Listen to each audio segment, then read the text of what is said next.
Hello friends, मेरा नाम है मनोज और आप देख रहे हैं मेरा यूट्यूब चैनल। आज की वीडियो में मैं आपको बताऊंगा कि कैसे आप HTML में लिस्ट यूज़ कर सकते हैं। ठीक है, लिस्ट कितने टाइप की होती है और कैसे उनको यूज़ करते हैं।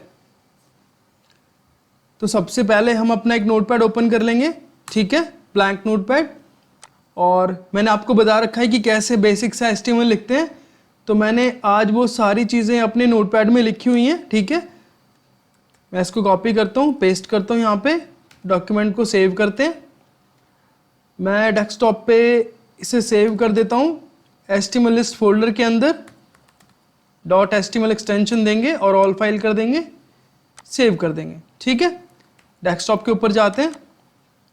आप देख रहे हैं यहाँ पे डॉक्यूमेंट बन गया है और हमारा डॉक्यूमेंट ब्राउज़र में डिस्प्ले हो गया। ठीक है, तो हमारी जो लिस्ट होती है वो 3 टाइप की होती है। ठीक है, फर्स्ट अनऑर्डर्ड लिस्ट, दूसरा ऑर्डर्ड लिस्ट, तीसरा डेफिनेशन लिस्ट। ठीक है, अब मैं आपको 1 बाय 1 बताऊंगा कि कैसे कैसे ये लिस्ट बनती है और यूज होती है। ठीक है, सबसे पहले हम अनऑर्डर्ड लिस्ट कॉपी कर लेते हैं। ठीक है, डॉक्यूमेंट में जाते हैं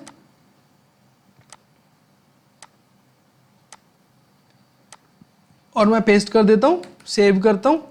ब्राउज़र में जाते हैं, रीलोड करते हैं। आप देख रहे हैं एक हमारी लिस्ट बन गई है। ठीक है, ये हमारी सिंपल अनऑर्डर्ड लिस्ट है। अब इसके बाद मैं आपको बताता हूं कि अनऑर्डर्ड लिस्ट के टाइप क्या होते हैं। Square, disc, circle. ठीक है, अब इसका स्क्वायर टाइप कैसे यूज करते हैं वो मैं आपको बताता हूं। लिस्ट के बाद BR ले लेंगे। आपको मैंने बताया था BR क्यों यूज करते हैं। सेव करते हैं और अपना डॉक्यूमेंट को रीलोड करते हैं। ठीक है, तो अभी आप देख रहे होंगे कि ये स्क्वायर टाइप में आ गया है। ठीक है, जो इसका टाइप था। वापस जाते हैं, दूसरा टाइप कॉपी करते हैं, डिस्क, और इसके बाद एक BR ले लेते हैं और पेस्ट करते हैं, सेव करेंगे, ब्राउजर को रीलोड करेंगे। तो अब आप देख रहे हैं ये डिस्क टाइप का हो गया है। ठीक है, सर्कल कॉपी करेंगे, एक BR के बाद सर्कल पेस्ट कर देंगे, सेव, और अपने डॉक्यूमेंट को रीलोड करेंगे। तो आप देख रहे हैं ये सर्कल बन गया है। तो ये स्क्वायर टाइप का था, ये डिस्क टाइप का है, सर्कल टाइप का है। ठीक है, वैल्यूज सेम है बट जो इनका टाइप है ये लिस्ट का वो चेंज हो गया है। ठीक है, तो ये हमारी होती है अनऑर्डर्ड लिस्ट। अब बात करते हैं ऑर्डर्ड लिस्ट की। ठीक है, ऑर्डर्ड लिस्ट क्या होती है। जैसे हमारा यहाँ पे हमने UL लिखा था, तो UL means unordered list, OL means ordered list. ठीक है, डॉक्यूमेंट पे जाते हैं, पेस्ट कर देते हैं, सेव करेंगे, डॉक्यूमेंट को रीलोड करेंगे। तो ये हमारा देख रहे हैं 1 2 3 4 ऑर्डर्ड लिस्ट बन गया है। ठीक है, अब इसके भी टाइप्स होते हैं। Default case, upper case, lower case, upper case letter, lower case letter. ठीक है, तो सबसे पहले हम इसका डिफॉल्ट केस यूज करेंगे, कॉपी। ये सेम ऐसा ही होगा, 1 2 3 4 कॉपी करेंगे,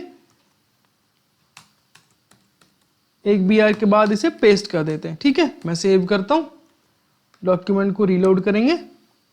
देख रहे, क्योंकि डिफॉल्ट इसका ये 1 2 3 4 ही होता है, मतलब इसका डिफॉल्ट केस न्यूमरल होता है। ठीक है, अब इसके बाद हम इसे अपर केस न्यूमरल करेंगे, ये वाला,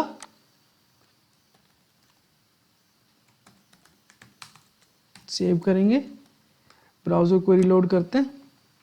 आप देख रहे हैं फर्स्ट, सेकंड, थर्ड, फोर्थ, अब इसने ये वाली लिस्ट बना दी है। ठीक है,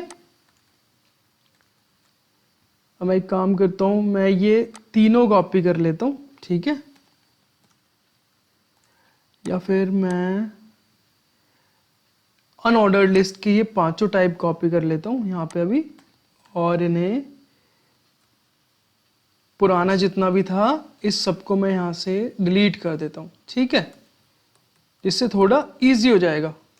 पेस्ट करते हैं और मैं फटाफट से ये BR भी कॉपी कर देता हूँ, जिससे थोड़ा थोड़ा गैप पे दिखेगा तो अंडरस्टैंड करने में थोड़ा इजी होएगा। सेव कर देते हैं, डॉक्यूमेंट को रीलोड करेंगे।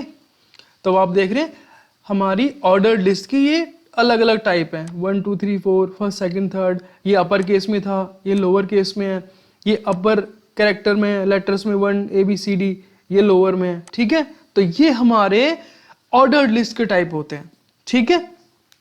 अब फाइनली हमारा एक बचता है हमारा HTML डेफिनेशन लिस्ट, ठीक है। अब हम इसको यूज करना सीखेंगे। मैं इसके कोड को कॉपी कर लेता हूँ, ठीक है। और अब मैं ये जो पुराना कोड था हमारा, इसको मैं यहाँ से डिलीट कर देता हूँ और मैं यहाँ पे पेस्ट कर देता हूँ, ठीक है। सेव करते हैं, अपने HTML डॉक्यूमेंट को रीलोड करेंगे। तो आप देख रहे हैं HTML, इसने क्या करा, मैं इसको थोड़ा छोटा कर लेता हूँ।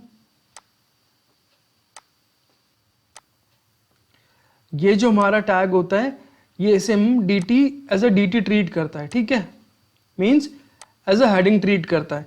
इसके बाद जो DD के अंदर हमारे टैग्स के अंदर डेटा होता है, वो उसे इस हेडिंग का वैल्यू ट्रीट करता है, ठीक है। तो HTML आप देख रहे हैं जो DT के अंदर है वो बाय डिफॉल्ट हमारा लेफ्ट अलाइन है, ठीक है, दोनों चीजें आप देख रहे होंगे।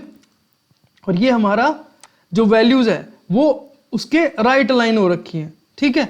तो ये हमारा होता है डेटा HTML की डेफिनेशन लिस्ट होती है। तो ये हमारी 3 तरह की HTML में लिस्ट होती है। मैंने आपको इनका तीनों का यूज करना बता दिया है और मैं इस डॉक्यूमेंट को अपने डिस्क्रिप्शन में भी अटैच कर दूंगा, सो दैट आपको इन केस कोई इश्यू आता है तो आप यहां से जाके इनको गो थ्रू कर सकते हैं और यूज कर सकते हैं, ठीक है। आज के वीडियो में इतना ही। आई होप आपको मेरी वीडियो अच्छी लगी होगी, और अगर आपको मेरी वीडियो यूजफुल लगी तो प्लीज इसे लाइक करें, शेयर करें, कमेंट करें, और अगर आप मेरे चैनल पे नए हैं तो प्लीज मेरे चैनल को सब्सक्राइब करें। मिलते हैं नेक्स्ट वीडियो में। Thanks for watching, take care, bye bye, thank you.